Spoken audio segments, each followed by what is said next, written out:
Where we last left off, I let you know about the original penny presses and their impact on advertising and journalism. And one thing that I want to mention about Benjamin Day and his competitor Bennett was the idea that their journalism really had a lot in common with what we understand today as contemporary clickbait. And that's because the purpose was exactly the same. Sell the brainwaves of the consumer to the advertiser and make a profit. So clickbait is making advertising revenue every time we click and look, and the kind of journalism like Day's Great Moon Hoax also generated revenue because it got people to look. So people are always vying for our attention, and that's something that I want you to lock away and remember for the future. In Day and Bennett's day, the tools that people used to get our attention were really similar to the tools that they use now. So here's what Wu had to say. Motion, color, critters of every kind, sexualized men and women, babies, and monsters seem to work the best on us. They did then, and they do now. But that wasn't the only innovation that Wu talks about in his book, and a lot of these were happening around the same time. So the penny presses were taking off in the 1800s, and towards the later part of the 1800s, we saw the mass production of posters, which were most visible in Paris. Now, any of you who've seen different surfaces on campus, like the Brew and all of their posters, might think, there was never a time when posters were that big of a deal, right? But just think about the first time that people were able to make colorful posters and how impressive it would have been to see those the very first time it was possible. And it was a craze. Jules Chéret, a French artist and philosopher, was the person who came up with these fabulous designs that made such a splash in Paris towards the later part of the 1800s. He mass-produced these beautiful posters, several of which I imagine that some of you have in your dorm rooms right now because they're just stylish and they feel like they capture a beautiful kind of vintage aesthetic. They weren't vintage at the time. They were really innovative and exciting and made people feel like they were looking at motion and color in a way that they'd never seen it before. So try and imagine the first time you saw something that really impressed you and dazzled you and think, maybe that's what people in Paris were experiencing the first time they saw these posters. The posters eventually were regulated because just like we now walk past the posters in the Brew without noticing what's there or even really paying attention, people got oversaturated with the images that they saw, and people in Paris felt that it was sort of cluttering up the beautiful Parisian streets to have posters all over everything. Jules Chéret was in league with several other artists at the time, including Toulouse-Lautrec, whose name you may also have heard.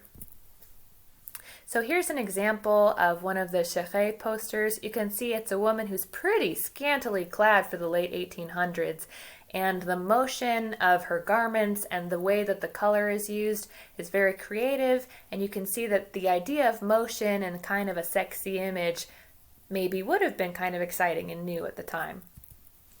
And here's another example of a woman who's dancing, and we see motion and joy, and this is quite unusual. It was the first kind of image like this that people could have seen.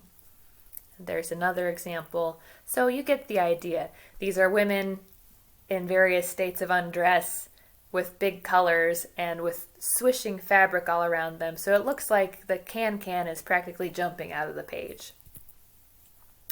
But just as I mentioned, the disenchantment effect took hold pretty quickly after people saw these posters going up. And the disenchantment effect is the idea that you get desensitized to things and you no longer feel excited by it. It no longer captures your attention. And this is something that advertisers have to deal with now, just as they did in the late 1800s. When people get used to something, they get bored of something. And when they're bored, they're not paying attention. You can't sell stuff to them. So attention is always this goal. It's the holy grail that advertisers are trying to capture. So here are a couple of lessons from the 1830s through the 1880s, roughly.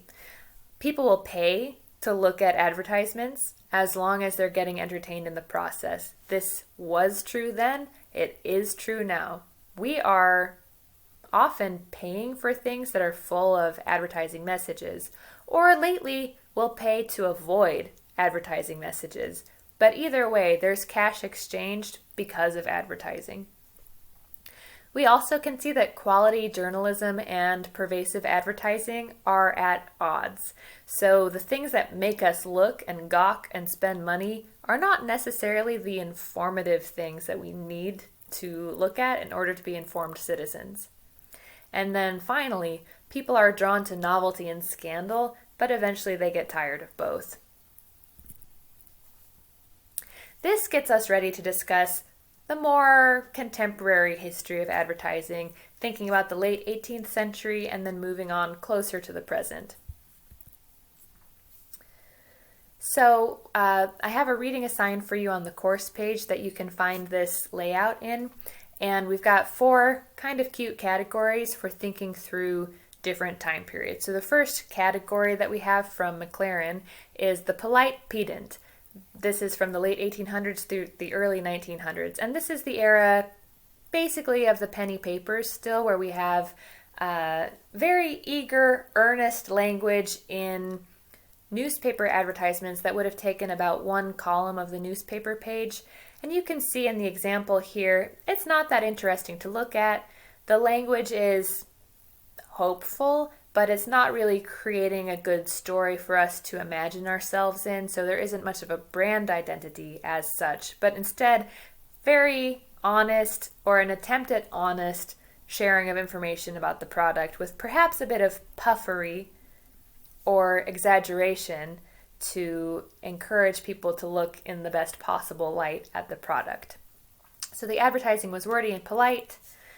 Advertisers wanted consumers to know what their products did, and most of these advertisements were happening in newspapers. There was one notable exception to the boring, polite, pedant mode of advertising, and this was ads for patent medicine. So patent medicine isn't patented. Please remember this. It's probably going to show up on a multiple choice test because people always get this wrong. Patent medicine does not have a patent with the U.S. Patent Office. The patent is like saying you have a royal seal of approval, but sometimes the people who sold patent medicine made up the nobility who gave them the patent. So it's bogus. Patent medicine is just like a formula or a tonic that somebody chose to sell, usually in the late 1800s or early 1900s. That's it. There's no real patent. So note that. Patent medicine usually didn't cure anything, but it might make you feel better because often it had alcohol or narcotics in it, or sometimes it would just create wild reactions in your body, like it might make you flushed, it might make you urinate a lot, it might make you vomit. So that felt to people like it was doing something because it did something, but it didn't actually make you feel better.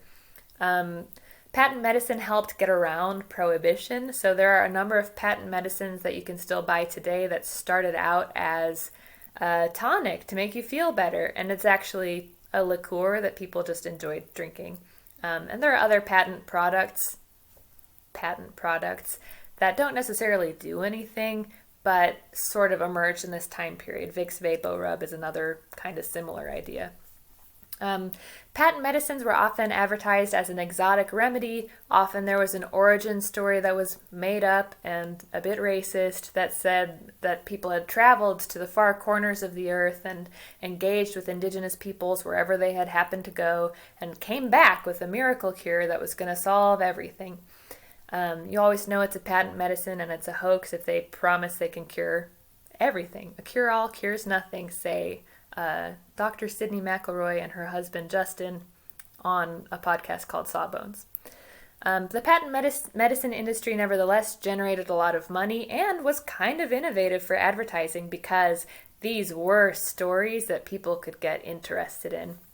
And it was a big exception to the dry writing and lack of imagery that other products had in their advertisements. The most famous patent medicine is snake oil. This was sold by a patent medicine man called Clark Stanley. He had a whole story about how he figured out in the Wild West how to harness the power of the snake. And he had a sideshow that he would take around with him where he'd keep snakes in a vat and then I think boil them and skim off the oil on top of it and act like it was a tonic. So it's like animal cruelty, doesn't do anything, made up story, gross.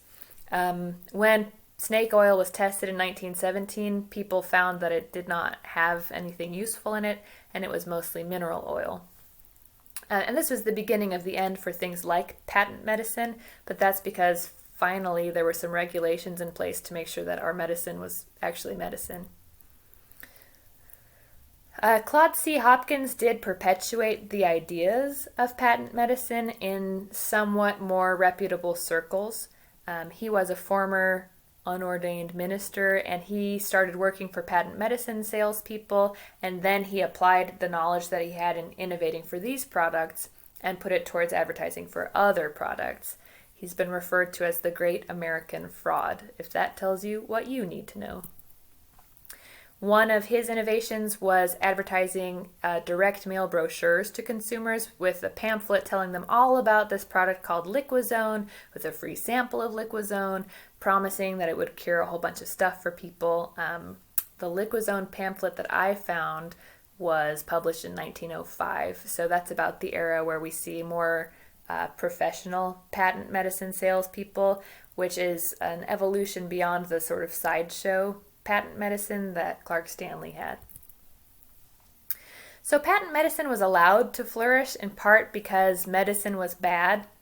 In the late 1800s, we didn't have very good health care, and so people were just looking for anything that might help them feel better when they weren't feeling well. It also flourished because there was no regulation, there was no Food and Drug Administration, and the press was supported by advertising revenue from the patent medicine industry, so it wasn't good for the press to bite the hand that fed it. When patent medicine salespeople were the ones keeping your journalism industry afloat, you're probably not going to publish an expose about them.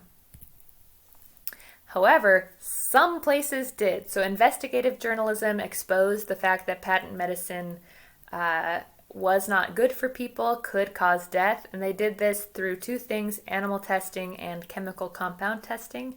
And then new regulations made it so that false advertisements were no longer permitted. No known harm to patients or consumers could be permitted. And if a person was selling something that wasn't harmful, it could not be advertised as a cure-all. So Vicks VapoRub doesn't hurt you, doesn't help you. So all they can say is that it might help you feel like you're breathing easier. That's honest, but it's not really fixing your cold. So new regulations have shifted how we're able to advertise things like medicine. When Claude C. Hopkins moved from advertising medicine to advertising other products, he figured out a couple of things that could help move the advertising industry forward. And he, along with a lot of other people, figured out a few things that they could do. Particularly after World War I, when consumer purchases went up, people were happy that it was peacetime again, and people were looking to spend money, but had been exposed to a little bit more in the world, and so had become perhaps more sophisticated consumers. So there were three concepts that Claude C. Hopkins and others in the early 20th century advertising game started coming up with, and I will tell you about those in a minute.